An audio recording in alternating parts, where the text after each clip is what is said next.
It's not in the face! Thank you. Hello and welcome to Hey Not the Face with your host John Nash and your producer me, Steffi Haynes.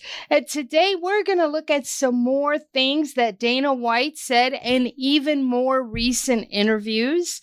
We're going to talk about something that Laura Sanko said. We're going to look at a possible boxing event in San Francisco. We're going to talk about an Ed Soares interview with Ariel Helwani and even a tiny bit about PFL parting ways with Ray Sefo. But before we get into all of that, I would advise you all to get yourself a paid subscription so that you can listen to the entire show, because we do put about half of the show behind a paywall. Now, John, how the heck are you? Good. I have the, you know what? I should turn it off. I got the air conditioning running right now because it was 80 some degrees here in Hollywood today. Yeah, it was pretty warm here today too. We always have our AC on. If it's not 67 degrees on the nose, I'm burning up. I need it to be ice cold in the house. I like it really chilly. So yeah, I normally don't even have the AC on ever, but I had the oven on. It's warm, and I'm going to enjoy the warmth while I can, because in a couple of days I go to the sub-zero Arctic. Oh my gosh, tundra. Already? Yep, already. You've only been home for like a month, not even. I rotate. I go, every other month. In the winter, I rotate with one brother every other month. In the summer, my brother lives in Hawaii, is willing to come out and rotate with us. So I spend a good, 4 or 5 months a year in Minnesota. Good night. And it's really cold there right now. Oh, it's supposed to get so cold. God damn, I'm not looking forward to it. I bet your winter wardrobe is pretty stacked, though. Well, not as stacked as you'd think. I've let it wear down over the years. And now we got to worry about ice. Which one? Not just the little ice, but the I guess literal ice too. They're parking around the corner, I guess, over there. So, oh, really? By your house? Yeah, yep. A few minutes from where my mom lives. So. Oh my gosh. Well, I don't think you'll have any problem. Yeah, I don't think I should. We really know how bad ice is if they pick me up and exactly as a on the way to driving your mom to bingo. Yeah, boy, that would be. You know what? Let them. That'd be terrible optics. That might be the end of ice right there. Yeah. Well, let's talk about UFC antitrust updates, because as you all know, we always start our shows with any updates that might be peeking up out of the abyss. So, John, what do we have? Well, nothing really that important. I will give the update, though. There was a couple filings. The defendants filed a motion to seal the redacted document. One of the documents we talked about last episode, the subpoenas they were sending out to third parties. Remember, they sent one out to AT&T and all those different AT&T, Verizon. I can't remember all the companies, Meta, all of them. There was some information in there they are asking to be redacted. So apparently some personal information might have got in there. So maybe I'll scour through that so I can steal people's identities. But other than that, that's really the only update. Was these motion to seal. I hope I said that right. And so we should get a few more filings coming, but I guess the big thing is we are all waiting for is the hearing that takes place on February 4th and 5th. And I'm waiting for the announcement that somehow that's been canceled. But if not, I should be there in Vegas on the 4th and 5th to cover it. All right. So let's move on. Dana White made some more interview rounds again, and he announced earlier this week, just like 2 days ago, that the Apex will now be called the Meta Apex for the next 5 years. First, if you want to share any additional information and how you think that might have come to be, anything at all, and any thoughts that you have on that renaming. Well, I mean, I don't have any inside information of how the naming, but we do know that the UFC, Zuckerberg, which is Meta now, Facebook is now Meta, and Dana White have a relationship. And Zuckerberg seems to be trying to rebrand himself, partly through his connection to the UFC. And he has a tremendous interest in Brazilian Jiu-Jitsu and UFC MMA fighting on his own. So there's some natural linkage there.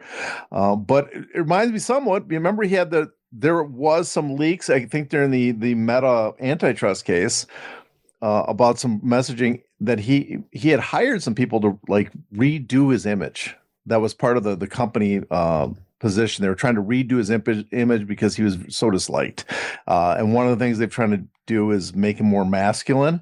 And, and that's why he got a wardrobe change. He's, maybe he got a BJJ on his own, or otherwise maybe that was also part of that. Maybe a little column A, a little column B. But this kind of reminds me of, some ways, the Meta's embrace the UFC reminds me of Anheuser-Busch too. They're trying to rebuild their bona fides with the conservatives after the transgender issue. I can't remember. There's one influencer that they had a deal with. Yeah, Dylan. Yeah. I can't remember her last name, but Dylan something. It was just a really minor thing. It was like it wasn't a commercial, it wasn't a national commercial. It was just a spot on her social media, and people picked it up and freaked out. And so they paid UFC a ton of money to be the official sponsor of the UFC, in some ways to wash the woke out of them, so they can get back into the good graces of the conservatives. And I think this is something what Meta is doing. And so I think he's paying a tremendous amount of money because he is trying to get, change their image, and also trying to get in close with the Trump administration, because the Trump administration has repeatedly threatened certain FTC investigations and charges against him that they're concerned about. So there's that as well. So all that comes together.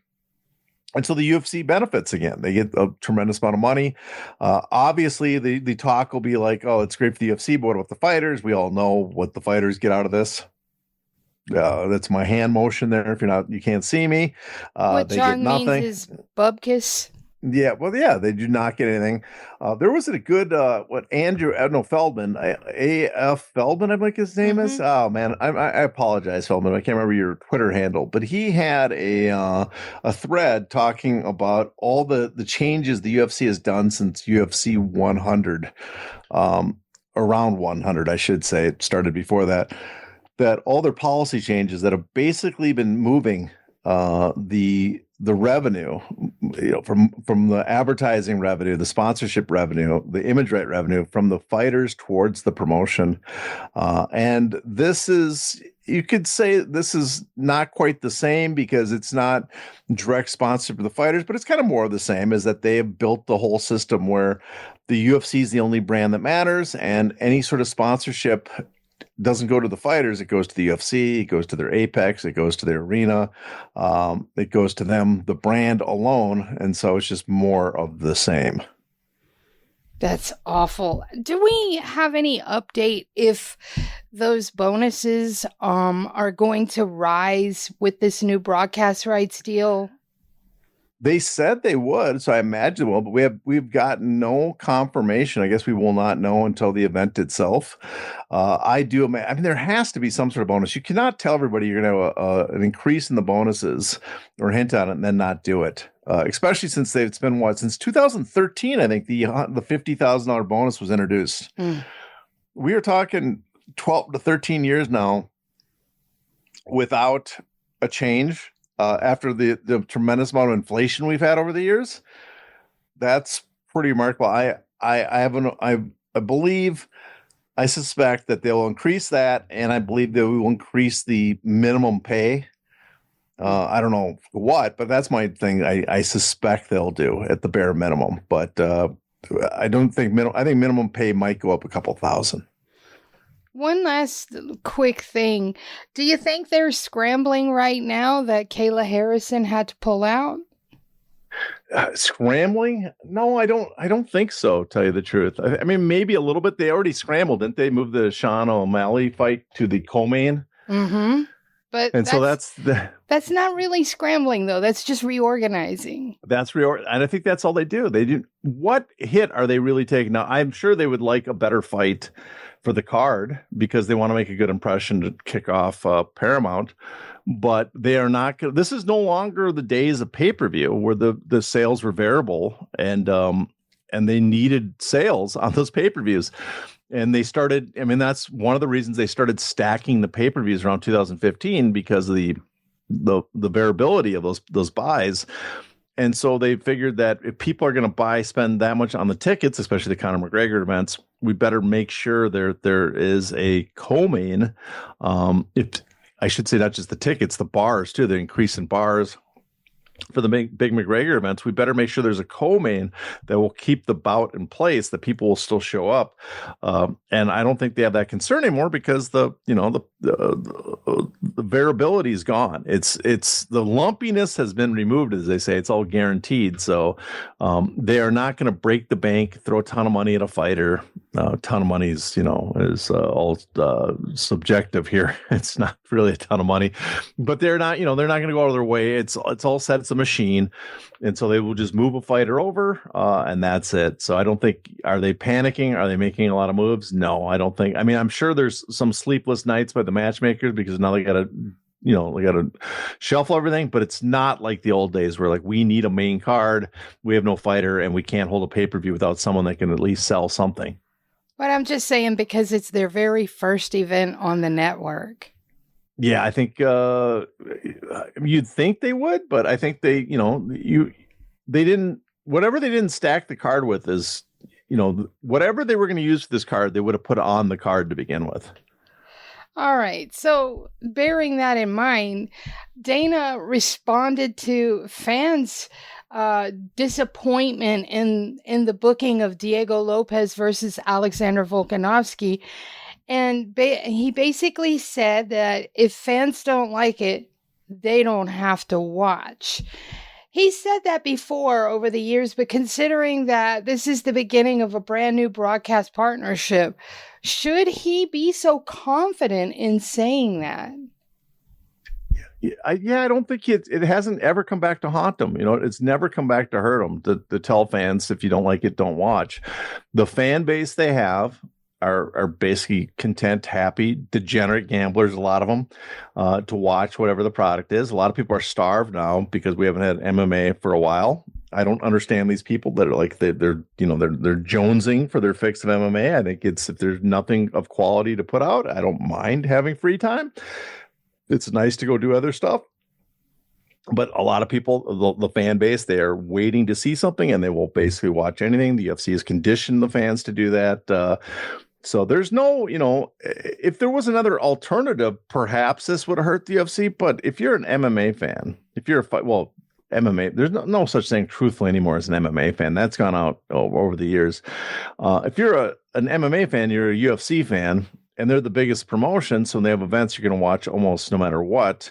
And so they know that because there's really no alternative. The PFL, what they offer does not match up with what the UFC offers. If they could do on a consistent basis, then maybe that'd be a problem, but they don't have that type of competitor out there. So I don't think it's a problem for them. All right. He also appeared on a talk show and claimed that the UFC is no longer interested in McGregor Chandler for the White House event. He actually said a few years ago, maybe, but not now. Do you believe him, or do you think that maybe this could be hardball negotiation tactics on pay?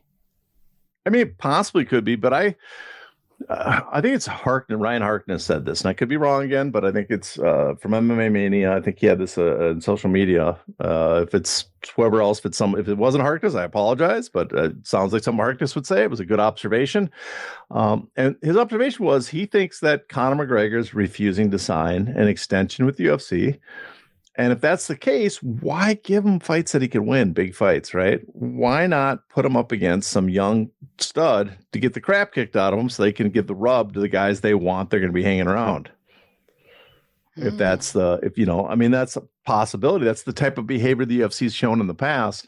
The other possibility is they just view that as that there's not, we have Conor McGregor around for a limited amount of time because he's old, because he has a few fights left, and because we don't know when he's going to get arrested again. So we have those things to work with. If he really wants to fight, and again, I kind of agree with you. Maybe this is all talk. Maybe he won't even show up and they know that. So why waste everybody's time? But if he really wants to fight, is the biggest fight you can put on with Conor McGregor Chandler? Is that the fight that's going to really generate the most attention, the most revenue? Well, revenue pay-per-view is not a problem, but especially if you're going to do it at the White House, is that the one that's going to grab attention the most? I'm not certain it is. Honestly, I think the one that would still probably get the biggest interest is Nate Diaz. And God, what a terrible, terrible fight at this point. That would be this many years removed. But, if you're just trying to get attention, I could see that. But again, the other possibility is they're thinking we have a limited amount of Conor left. He wants to fight out his contract. If he really does, let's put him against someone that's going to really make him look bad. So it doesn't hurt us when he leaves. All right. Laura Sanko, she went, she was on she did an interview. That's what it was. She did an interview with MMA Junkie's Mike Bond. And she said that the trend of boring fighters being cut is going to continue and that violent fighters would be rewarded more. And she also cited that the new Paramount deal is the catalyst for this. What do you think of that? Well, personally, I don't have a problem, as you're well aware, I don't have a problem with the promoter choosing the type of fighters they want to promote. The problem gets into what does this do to the other fighters, right? What does it do to a fighter that is not an exciting, violent type fighter? And this is where we get into the whole idea of restraints of trade. And I know a lot of people always try to push back and the UFC doesn't have a monopoly or a monopsony and all this other stuff. But just bear with me, people. Because just imagine you're a fighter, and just imagine that, as Joe Rogan says, the only way to prove if you want to be the best fighter in the world, you have to fight in the UFC. Okay, I have to fight in the UFC. That's the only way to prove I'm one of the best fighters. And I think that's truthful. That the only way you can prove you're the best fighter is go to the UFC because that's where all the top fighters are, and that's where the fans acknowledge it.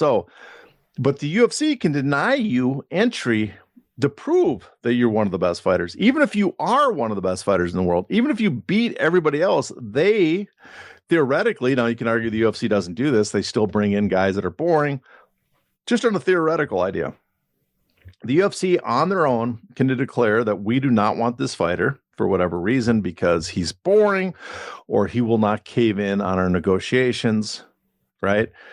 And do sign the type of contract that we want him to sign that's very one-sided. Any of those reasons will not let him into the UFC. And a lot of people argue, well, that's fair. He can go somewhere else. But if he goes somewhere else, guess what? He can't prove he's the best in the world. And so what the UFC is doing is because they're operating both as the governing body sanctioning organization and the promotion, they have the best of both worlds. They're having their cake and eat it too. They control the avenues for ascension in the sport, and they can use those avenues of ascension in the sport to compel fighters to sign with them on terms that are favorable to the UFC, or they can deny fighters a chance to have an opportunity to prove that they're one of the best in the world. And to me, this is supposedly sport. Athletic commissions, if Andy Foster is listening, and you guys are athletic commissions, you're supposed to sanction legitimate athletic competition. The promoters come to you and say, we are putting on a legitimate athletic event. You allow a sanctioning organization to operate because they're supposedly operating as an objective criteria according to the Ali Act. They do not limit what promotions can be rated by that ranking system. And so then you sanction the events. But here, I mean, there is an argument. This is the Rob Macy MMAFA argument that he goes against the UFC all the time about, and MMA in general, is that this is not a sport, because if you win, if you are the best in the world and you keep winning, you're supposed to ascend in a sport. In this case, no, it doesn't work that way.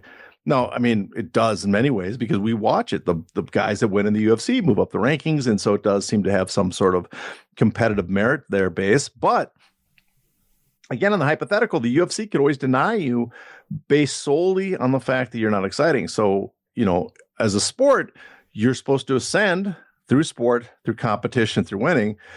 And here, the promotion, it works for other MMA promotions as well, but no one considers them the best, so we'll ignore them. The promotion can deny you your ascension in the ranks. And that's, for Rob Macy, that's not a sport. The other argument, that's a restraint of trade, because as a independent contractor and a fighter, either a boxer or MMA fighter, you want a chance to compete against people that are known as the champion, because that is what being the champion.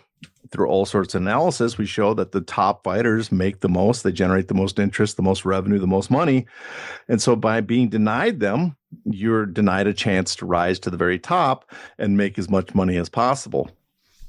So both those fronts, I'm kind of, that's where I have a problem with what Sanko was saying. If the UFC or any promoter said, we want to promote guys that are exciting and violent because the audience wants that, okay, that's fine, because it's you're a promoter, you're putting on a product. Where I have a problem with it is the idea that you control the ascension in the sport. And you control what is supposed to be the objective part of the sport, the governing body, the idea that, that you could beat people, raise through meritocratic process and become a champion. Well, we're basically admitting that we really don't care about that. We don't care about meritocracy in sport. We want some sort of stage production for the promotion to have the illusion of it, just so they get the product they want. That's the part I have a problem with. So I was really disappointed that Sanko seemed to. Now, I haven't seen the full interview, the full quote, but the clip I saw, she seemed to have no problem with that. There's no pushback. And that's the part that I was a little disappointed in. She does work for them, so I doubt we're going to see any pushback. Thanks for reminding me. She does work for them. Yes. Yeah. That kind of sums it up right there. And it's Joe Rogan says the same thing all the time about it. And no one, I don't know why no one ever asks him about that, or if it never enters his brain, but the idea that, is it proper? And this gets right to the Ali Act question. Is it proper for a promoter, the person putting on an event who handles basically the entertainment value, is it proper for them to control what is supposed to be the sporting meritocratic process? Yeah. Because, there's a lot of conflict of interest just on that. Indeed. Now, we're going to switch gears here, because this is probably one of the two things that's going to be the meat and potatoes of this show. And that is the Sportico article that came out on the highest paid athletes. 4 boxers make the list, but no MMA fighters make the list. Now, we have seen Forbes lists in the past, and you've taken issue with a couple of them being kind of way off. Was Sportico a little closer to the mark?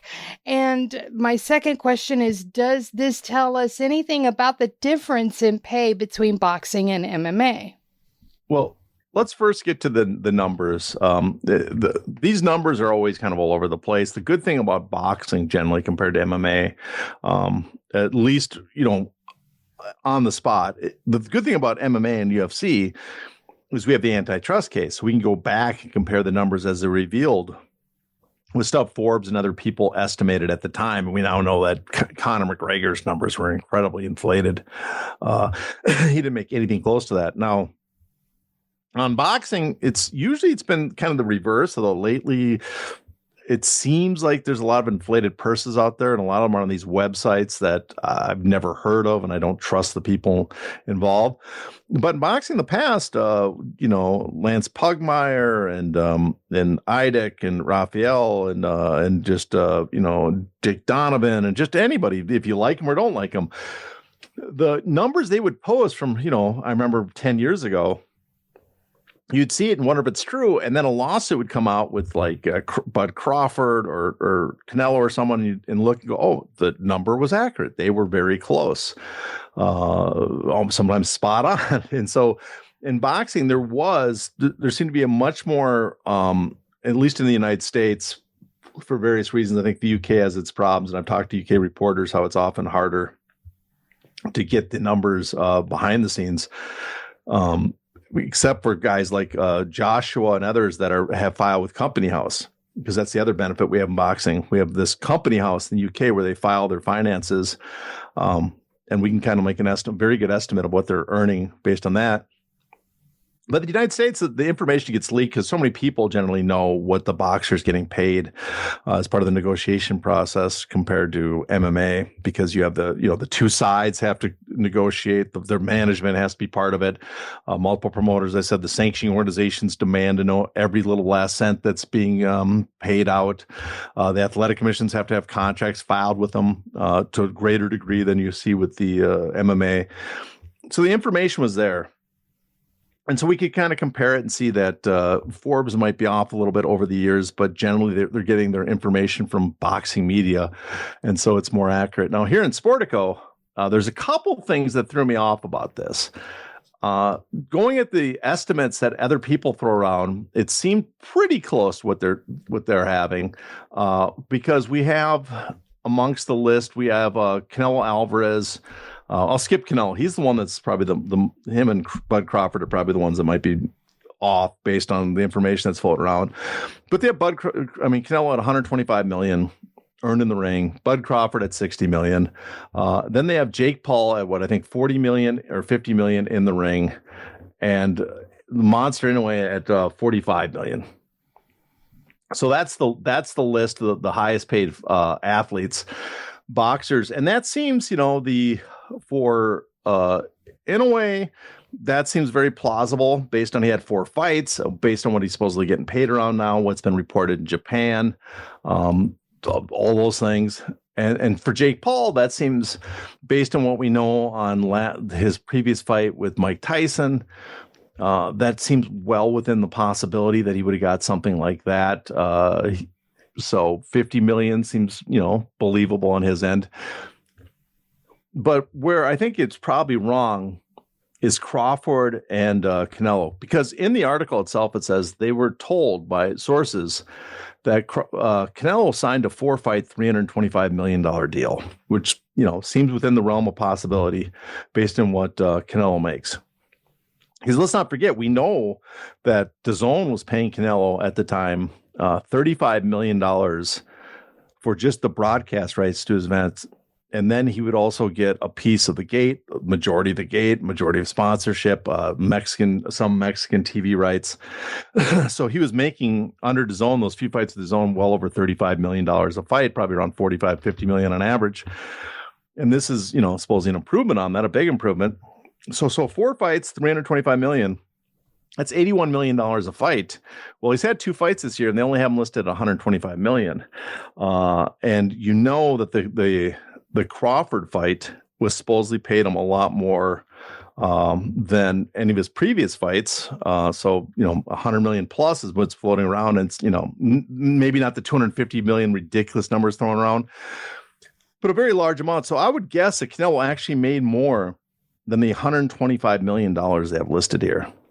Now, for Bud Crawford, I do know from multiple sources and stuff that he got a lot for this fight.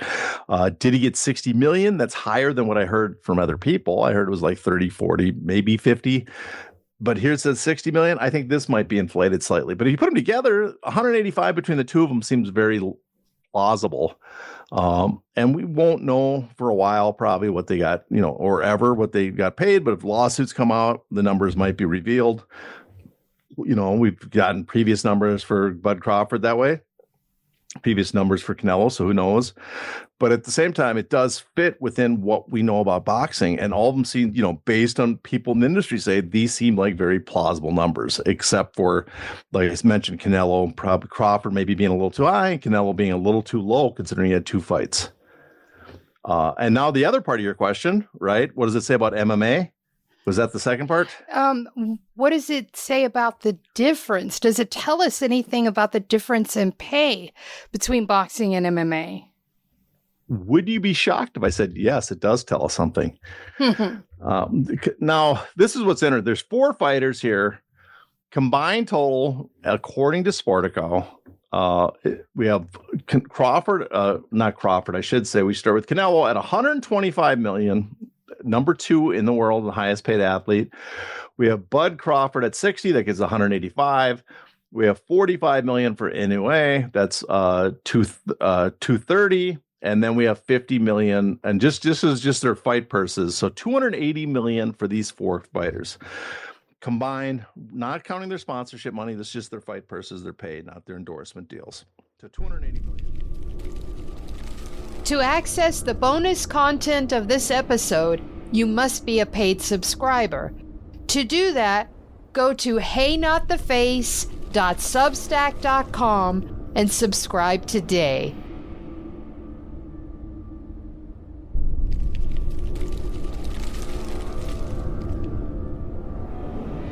Ow!